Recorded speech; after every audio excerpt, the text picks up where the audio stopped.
The CBS Radio Mystery Theater presents...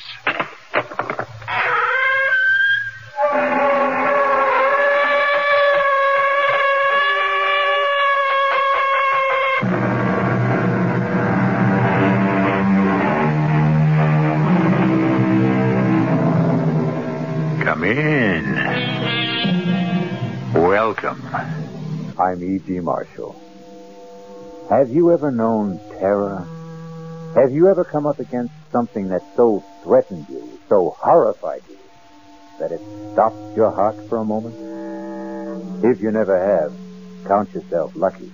But don't count on your luck too much. After all, who's to say that terror may never touch you, huh? Consider Helen and Jim Crane. They never thought it would ever touch them. Blood. Jim, there's blood all over. And the axe. Did you see the axe? Come on, let's get out of here. Blizzard, we can't stay here either. There must have been a terrible fight in that kitchen, and I'm not waiting for the winner to come back. You don't suppose... What?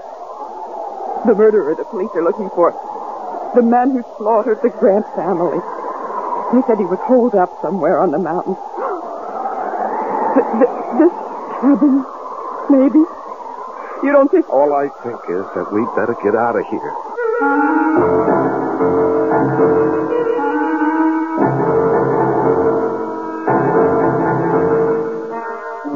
Our mystery drama, Blizzard of Terror, was written especially for the Mystery Theater by George Lothar and stars Lois Smith. I'll be back shortly with Act One. More of the Mystery Theater on WABC.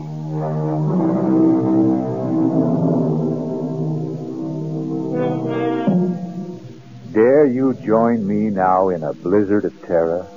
Not so fast, not so quick to answer yes. Are your nerves in shape for what lies ahead? Have you promised yourself a good night's sleep? A promise you want to keep? In simple brief, are you who now listen to my voice ready to cope with terror? Very well. You made the choice, not I. Come along, then. Well, come on. That China will form no coalition with Russia in the foreseeable future. That's the world news. Now I have a special bulletin from the big Indian Sheriff's office. Jim, turn the radio Sheriff off. Ed Ralston warns all motorists to stay off the roads on Thunder Mountain. Not only because of the blizzard, but also because the man sought for the brutal murder of the Grant family is believed to be hiding out somewhere on Jim, the mountain. Please, shut Slaughtered, it off. all of them, with a kitchen carving knife. The Grant family... Thank you, Mr. Crane. You're welcome, Mrs. Crane. We don't need to be told again and again that we're in a blizzard on Thunder Mountain. We know we are, thanks to you. I'm sorry. Okay, skip it. Maybe it is my fault. Jim! Wow, that was a close one. I can't see the road. All I can see is snow. What's that? What's what? There, just ahead, back under the trees. A cabin? So? We better stop. Oh, no way. Jim. We're just managing to make it up this grade now. If we stop, we'll never get started If again. we keep going, we're sure to get stuck. Those snowdrifts out there are getting worse. Yeah, I know, We'd but be safer in that cabin. we could freeze to Jim, death. please, for once, listen to reason. Okay. You win. You always do. Don't stop here. The cabin's over there. If we drive in there, we will get stuck. You really are going to have to get new glasses. Can't you see the road? Oh, yeah. Tire tracks. Snowed over, but tracks. Those tire tracks, they mean somebody's there. Yes. Look. Smoke coming out of the chimney. Ah, now, are you glad we turned in? Swooning with delight. You're angry because I was right. When are you wrong? When are you ever wrong? Oh, you are something. You are. You are really Why do we quarrel like this, fly at each other every time? Well, maybe if you weren't so darned independent. Forget it. Okay, come on. Ooh. Oh, inside. It's so cool. Yeah, all right, let's get inside. Fast. Hello? Hello? Anybody home? Hello? Just open the door and go in. Well, I don't like to just barge in. Jim, under the circumstances. If you won't, I will.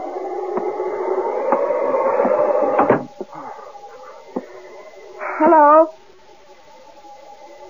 Anyone here? Hello? There must be somebody here. There's a fire smoldering in the fireplace. Here, look, there's a pipe in this ashtray. The tray is full of pipe ashes. Yeah. Oh, here's a coffee cup, half full. Uh-huh. There's a book open on the table. Huh. Jung's Psychology of the Unconscious. Whoever owns this place must be a brain. Hello? Anyone here? Hello? Helen, don't do that. You've got no right to go nosing around. Bedroom. Nobody in it. Must be the kitchen. Behind that door. Helen! Yes.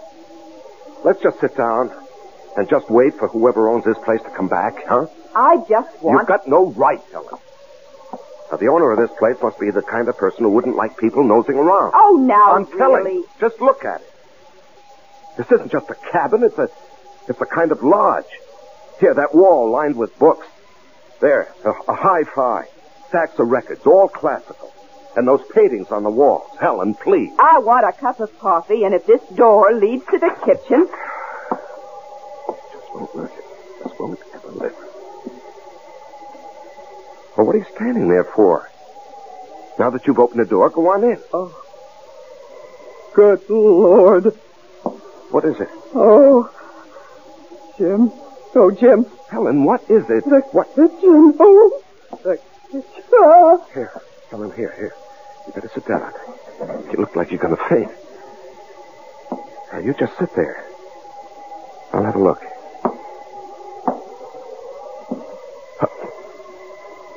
Oh, no. Oh, Helen, come on now. We better get out of here. My God. Oh, Jim. Blood all over. And the axe. Did you see the axe? Yeah, that's the first thing I saw. Come on. Blizzard. We can't Stay here. There must have been some hell of a fight in that kitchen, and I'm not waiting for the winner to come back. Oh, you don't suppose... What? The murderer? The murderer they're looking for, that man who slaughtered the Grant family? They said he was holed up somewhere on the mountain. Helen, I don't know, and we're not going to hang around to find out. Now, come on, let's get out of here. Hello. Hello. I'm Jim Crane. This is my wife, Helen. We got caught in a blizzard, and we saw your cabin, and we just came in. We were over at Big Mountain for a skiing weekend, and we started back too late, thanks to my husband. Oh? Yeah, I guess it was my fault. You see, I don't ski. My wife does, but I don't, and, well, I got into this poker game, and I was winning, and I couldn't quit when I was ahead. You know how it is? You don't have to make any excuses to me, friend. Maybe to her, but not to me. Well, I was just explaining. Like ice in here. Better get that fire going again. You needn't bother on our account. I'm not. Well, what I meant was we were just leaving. Not in that blizzard, you're not, Mrs. Crane. It's Miss Morgan, if you don't mind. I thought you said she's your wife. Well, she keeps her maiden name. You kidding? No, You marry a doll and give her your name and she won't use it? What's the matter, excuse me, Ms. Morgan, you said, eh? What's the matter? Your husband's name isn't good enough for you? It isn't that. Then what is it? I prefer to keep my own name, that's all. A lot of women do these days. Yeah, they call it women's lib. Women's what? Lib. For liberation. You know, they keep their names, their independence, their jobs, everything. Everything, eh? That's too bad. You were my wife, doll. You wouldn't keep your name or your job or Anything. What do you do besides letting her get away with all this? Engineer. I'm an engineer. You drive a train? Oh, no, not that kind of engineer. Hydraulic engineer. Water power. Oh. Cigarette? No, thanks. I don't smoke. You? I don't smoke either. And I thought you... Huh? Nothing. You thought I was?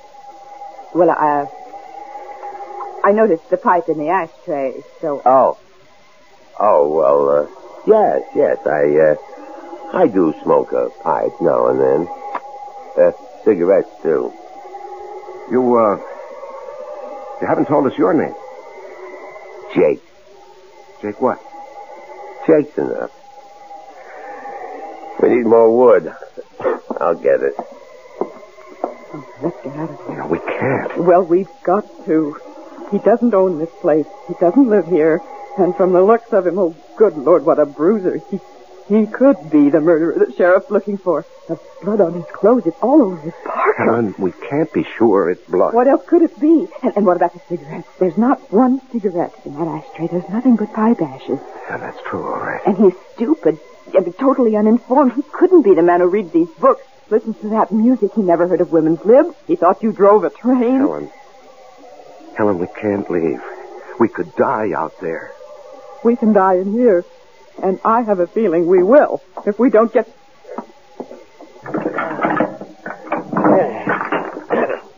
That'll hold us for a while. And enough wood in the shed to keep us warm through the night. As though with a little lady like this to keep you warm, you wouldn't have to worry too much, would you? Well, don't look so upset, Jimmy boy, would you? I wouldn't. But then I'd see to that. Not a bad idea, come to think of it. How about a drink, sweetie? Or don't you do that either? I could use a drink, yes. You, Jim? Thanks, yes. What do you do, Jake? Right now, nothing. Well, I mean when you do something. Let's see, we got scotch, bourbon, vodka. What'll it be? Helen? Scotch. Huh? I said scotch. No, please? Excuse me, please. Jimmy boy? The same. Please. One thing you gotta say for men. They got better manners than women. Well, come on. Pull up to the fire here. Let's all get, cozy. That okay with you, Helen? It'll certainly be warmer by the fire. That isn't what I said. I know what you said. What'd I say? Here you are. Thank you. Showing better manners. Good. Thanks. That's better. Easy chair, warm fire, drink. That's much better. Nice place you've got here. It's all right. You must do a lot of reading, all those books. I read some, yes. Mm-hmm. I see you like classical music, too. Hmm. Who are your favorites? Composers, I mean. Beethoven, maybe? Yes, I like Beethoven. Oh, me too. I'm especially fond of his 10th Symphony. Oh, yes, I go for that, too. Well, I don't know about you two, but I'm getting hungry. Could use some supper. How about it? Yeah, I could eat. You, sweetie? Oh, I suppose. Yes. Good. But first, we'll have to clean up the kitchen. It's a real bloody mess out there, and I mean bloody. What do you mean bloody? Just said there's blood all over.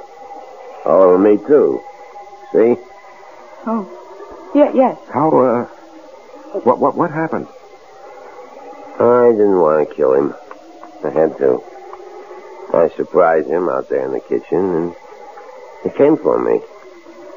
It was an axe, and it was the handiest thing, and I used that.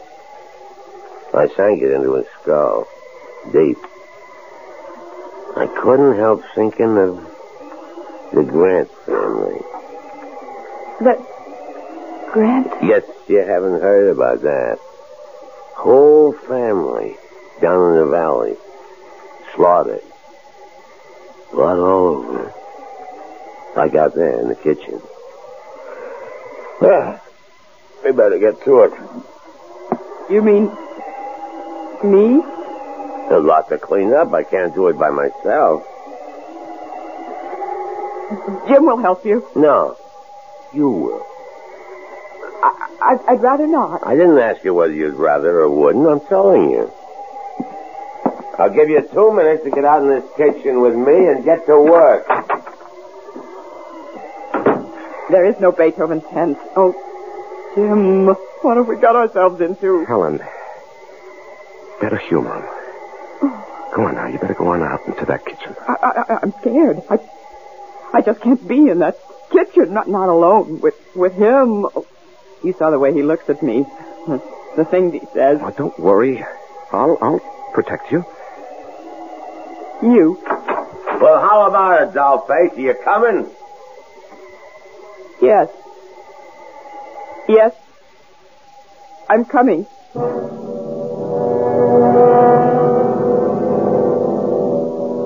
Helen and Jim feel the first stirrings of terror. But worse, much worse, lies ahead for them. I'll be back shortly with Act 2. On WABC.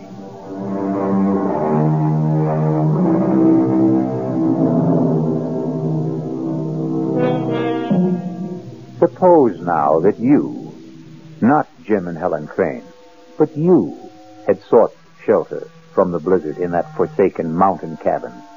You had met this strange and quite obviously murderous man who calls himself Jake.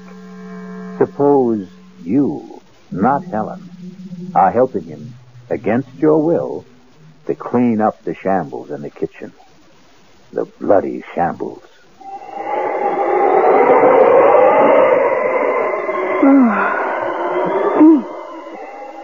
Well, that's it, I guess. The axe needs to be washed. There's blood all over it. Well, go on, wash it. I can't touch it. And not as liberated, wasn't that the word, as you thought? I don't see what that's got to do with it. I kind of got the impression you felt you could do anything a man could do. All right, I'll wash the axe. You start making supper. Well, what are you standing there for? Get busy. I don't know where anything is. Lots of canned stuff in that closet, and there's a can over on the wall. Think you know how to use it? I'll try. Spunky, aren't you? Spunky. You know there was a killing in this kitchen this afternoon, and I was the one used this axe. You know that, but you got the nerve to stand up to me. Maybe too much nerve. There's beans and spaghetti, stew, and that's about it. What do you want? You decide. I figure you're good at deciding things. That's what's wrong between you and your hubby? How do you know there's something wrong? No sweat. 5 minutes with the two of you, and anybody could see you're too pushy. And him, he's too much the other way. Yep, like I said, you're too spunky. Somebody ought to take a little of it out of you. Get your hands off me. Oh, come on now. Now let me go. Oh, stop it. Stop it. Hey, what's going on here? Oh. What's going on? Well, you might say I was, starting to do what you should do, Jimmy boy. Well, don't try that again. You do. And you won't do any more than you're doing right now. Oh, no? Oh, no? Oh, Jim, please. It's all right now. No harm done. I'm not hurt or anything. What's the big deal, Jimmy boy? Little kiss between friends. What's to get psyched up about? Come on, chum. Let's you and me have a friendly drink while Helen gets supper ready. No, I don't want to. Come on. You know how to use that can opener, sweetie? I'll manage. That's my girl. Scotch, right? Yeah. Oh, I see you tried to use the phone. Don't look so surprised. You put it back the wrong way around. The phone's dead. I could have told you that. The wires are down, I guess. No. I cut the wires. You cut...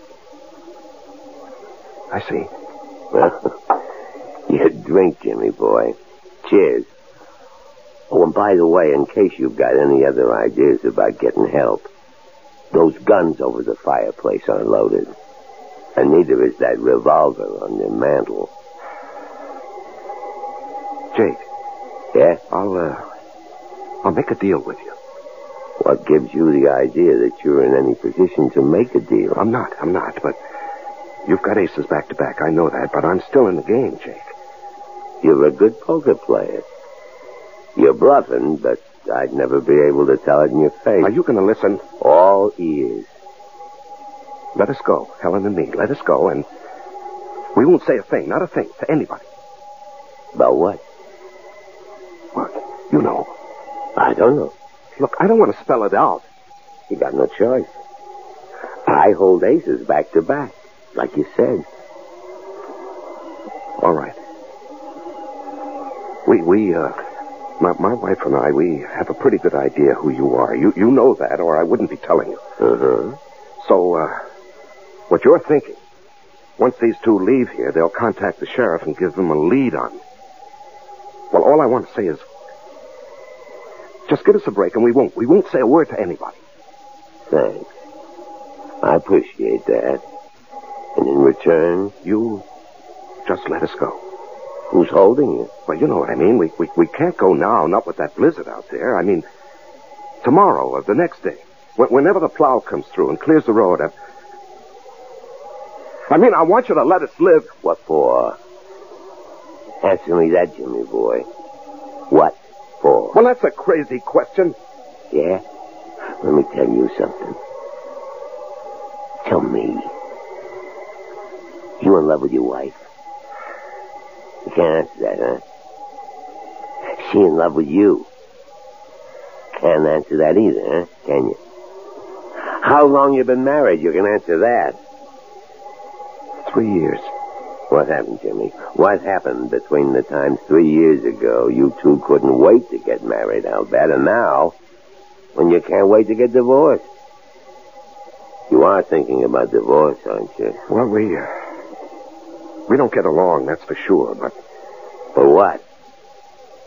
You're at each other's throats day in and day out, right? Nothing but fights, arguments, frustrations on both sides. From the minute you get up till you go to bed, right? Am I right? Yeah, you're right. And you want to live? For what? Well, you keep hoping things will change. They won't. Unless you make them change. Very few ever do. They keep hoping right into the grave, hoping. Like the Grants. Why did you kill the Grants? They killed themselves. They were dead long before they were put out of their misery. Like you and her. I'll make a deal with you, Jimmy. I'm listening. You give me a good reason why you should go on living. And it's a deal. We want to. No. You just don't want to die.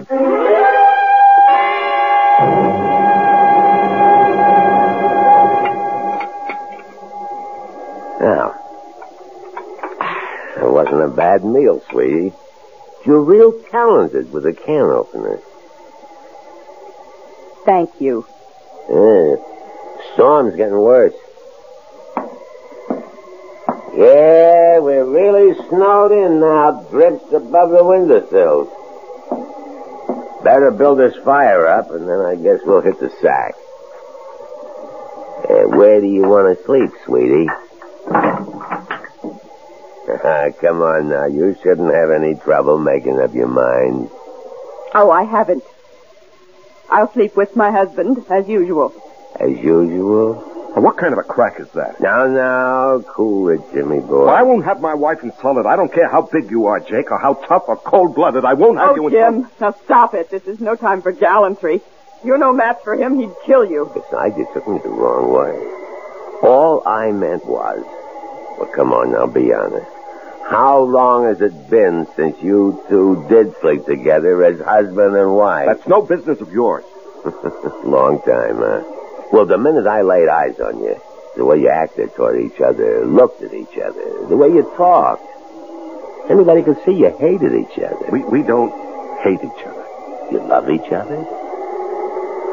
You see, that's what I mean. You two. You don't hate, you don't love. You don't nothing. And you ask me, that's a nutty way to live. So how about it, sweetie? How about what? There's a nice big double bed in that bedroom, and it's going to be a cold night. And me, I sure appreciate it. I warn you, Jake. Oh, Jim! I'll sleep out here on the couch. Come here, sweetie. What? Oh. Let old Jake see if he can change your Oh, mind. but hey, now, Get what your are you hands off her. Come here. You dirty... Jim! Oh, you shouldn't... little creep. Hit me, would you? Oh. Oh. Oh.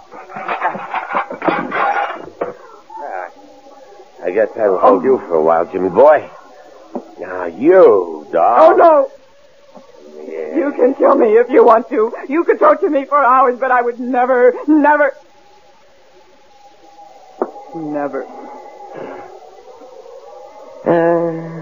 Suit yourself.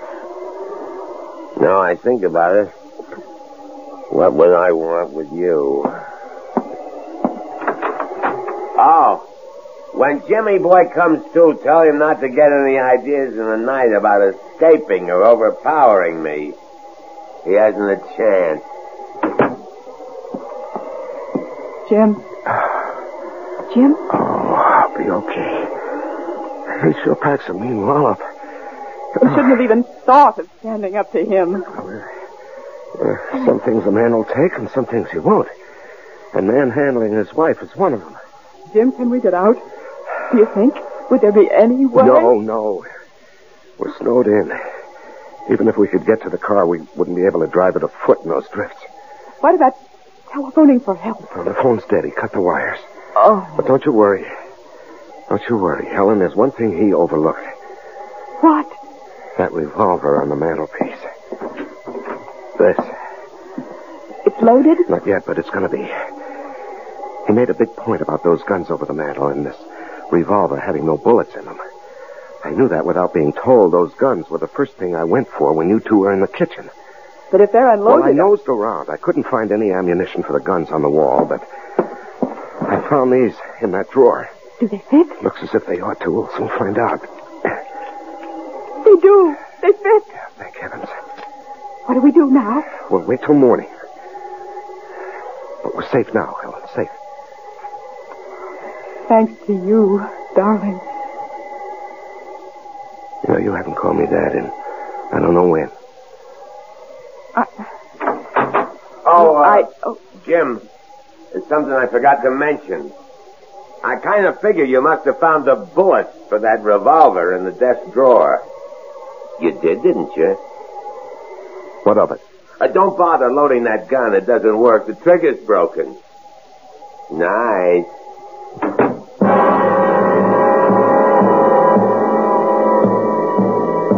Helpless once again, Jim and Helen can only stare at each other as fear touches them with icy fingers. I'll be back shortly with Act 3.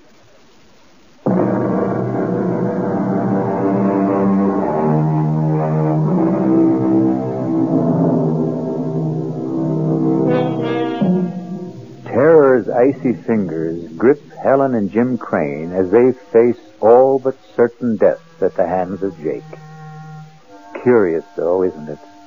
Even strange that their fear, shared in common, brings them closer to each other than ever before in the 3 years of their marriage. Strange. Curious. Jim, Oh, I didn't know you were awake. I've hardly slept. I'm sorry. I've done the best I could with this fire through the night to keep the room warm. I know. I watched you get up out of that chair again and again. Thank you, Jim. What? You did it mostly for me. For my comfort. Thank you. Oh, nonsense. I need a little warmth, too, you know. You don't get much, do you? From me. Could be I don't rate much. I think you do. Why do you withhold it? I only just found out. Found out? It wasn't the cold that kept me awake through the night. It was thinking about Jake and us. Yeah, well, we'll manage a way out of this. I don't know how, but we will. I wasn't thinking about that. I was thinking about something he said last night. He said, we don't hate each other, we don't love, we don't nothing. And then he said, you ask me, that's a nutty way to live. Well, it is, isn't it? If what he said was true about us, but it isn't. It is. Not for me. I did a lot of thinking, too. I love you, Helen. I always have. It's just that... Yes? I don't know. It seems I can't reach you anymore. Something happened to us along the way, and I can't figure out what it is. I think I can. Tell me. I don't know. I think maybe it's just the times we live in. I mean, oh, well, take women's lib. I don't see anything wrong with women's lib. The fact is, I'm all for it if it doesn't go too far. It did with me, I think. Oh, I don't know. I do. I wanted to be... I still want to be my own person. Myself. Me. The last thing I wanted was to be dependent on anyone, and I guess especially on you. But last night, oh, Jim, I was scared. And when you fought for me, when you, you just went for him like a raging animal, Jim, and you did it for me. I know you wouldn't have done it for yourself, or maybe for anyone, but you did it for me. Oh, Jim, I needed you. I really did need you. Well, maybe the truth is... The simple truth is that we need each other. I don't mean just you and me, but everybody. I mean, we're all in the same boat, aren't we? Same world. We are dependent on each other, so... Why do we fight it? I'm not fighting it anymore. I made up my mind to that during the night. Jim? I love you. You are a wonderful husband, only I just never gave you the chance to be. Oh, Helen, sweetheart. Oh, I do love you. Oh, Jim, I do. Oh, I do. Oh, dearest. Well, look what's going on here. When did you two scrappers become lovebirds? Never mind. The fire needs building up. Get some wood, Jim. It's out back in the shed. Okay. So, you think you've fallen in love with your husband all over again, eh? You were listening. You overheard. Blast myself sick. I don't see anything funny about it. You wouldn't. You believe it. So does he. Fact is, the two of you in the same boat, and no, you better row together or else. Or else what? You'll find out, sweetie. What will you take to let us go? Kind of putting the cart before the horse, aren't you? Go where? The blizzard has stopped. But those drifts out there must be 6 to 8 feet high. They must plow that road. They have to keep it open. A plow is sure to come through, if not today, tomorrow. Could be. Well, then. Well, then what? Don't kill us. Let us go. Why should I? I'll give you anything you want. I'll do anything you want. How do you know what I want? What makes you so sure you can supply it? You've made that plain enough. Jake, I beg you, let us live. At least, let Jim live. And I'll do anything. Anything. Oh, Jim! Oh, what happened? Oh, I was bringing an armful of wood and I stepped on a log. Oh, twisted my ankle. Here, let me give you a hand. Just lean on me. Now, take it easy. Jim, dear. Easy now, easy. Yeah, sit right there. Let me get that shoe off. Let him get it off himself. He's no cripple. You get out in the kitchen and scare up some breakfast. You heard me. Oh, the pain. See if you can stand on it. Stand? Try it. I can't. I'm helpless. Yeah. Real helpless.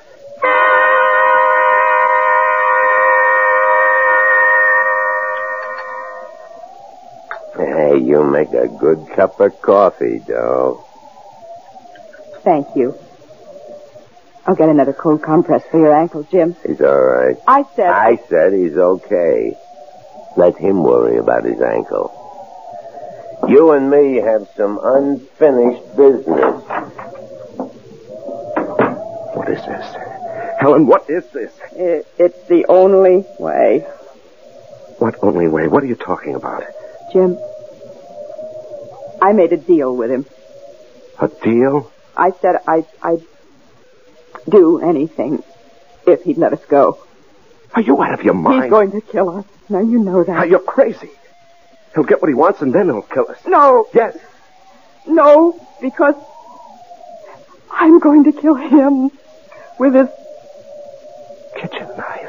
All I want is to get close enough to him. No. And then No, you can't do that. It isn't in you to do that. It's got to be. There isn't any other way. What's keeping you? I'm coming. And leave the knife, Doll. These petitions are awful thin. You ought to know that by now. Put the knife down, I said. Stay where you are, Helen. You made a deal. And she's going through with it. Over my dead body. No, you fool. Over your live body. Over my live? He said he'd spare you. Spare me? He said us. She lied. She made the bargain to save you.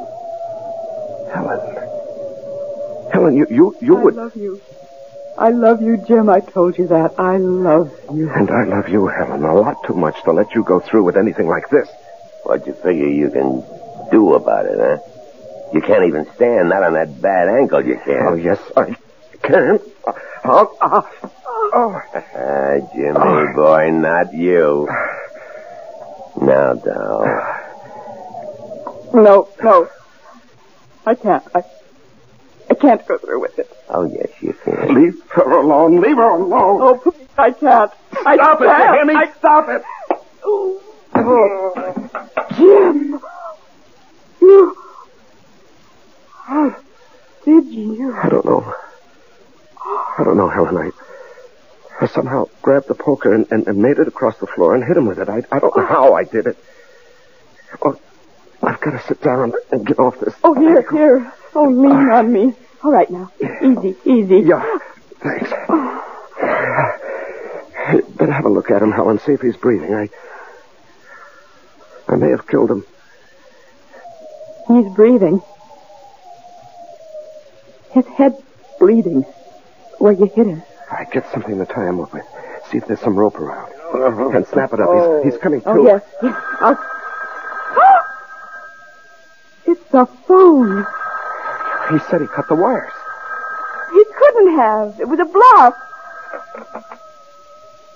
Hello? Sheriff?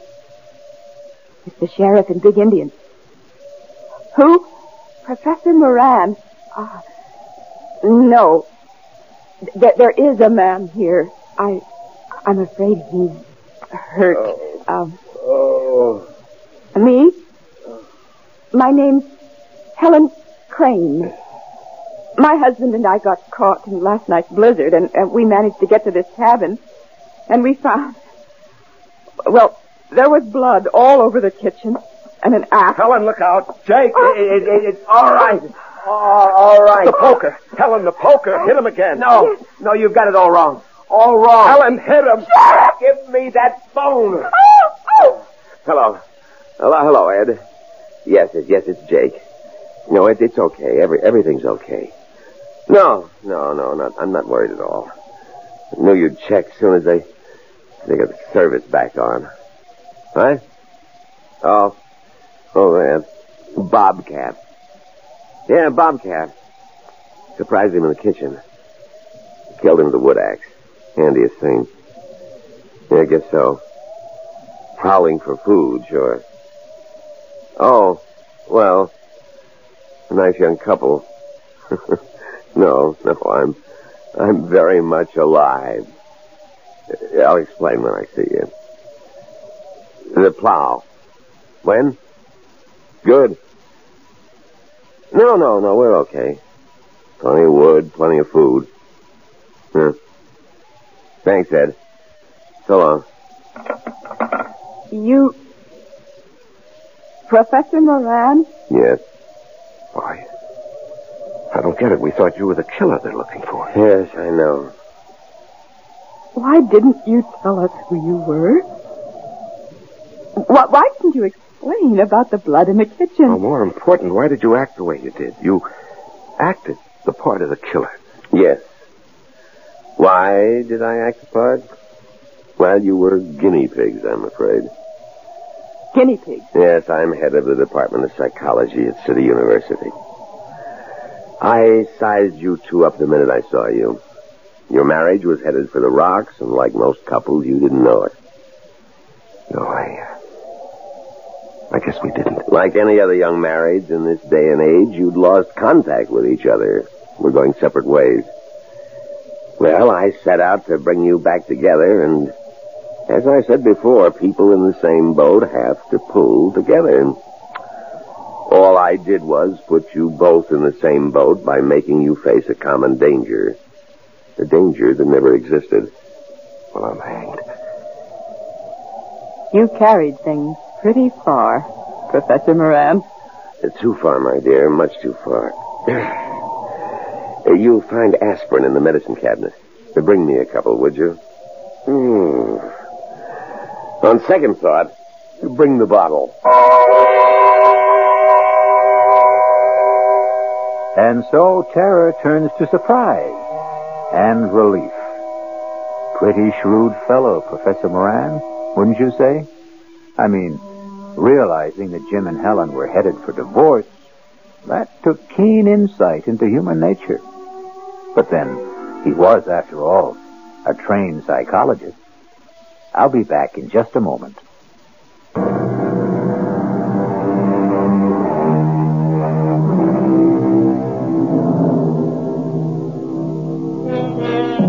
Marriage is two people in the same boat. A cliche, of course. But the very core of every cliche is truth. All is not gold that glitters. A stitch in time saves 9, and so on. I couldn't help thinking that all humanity is in the same boat. And what an infinitely better and happier world it would be if we all learned to pull together. Our cast included Lois Smith, Larry Hames, and Leon Janney. The entire production was under the direction of Hyman Brown. This is E.G. Marshall inviting you to return to our Mystery Theater for another adventure in the macabre. Until next time, pleasant dreams.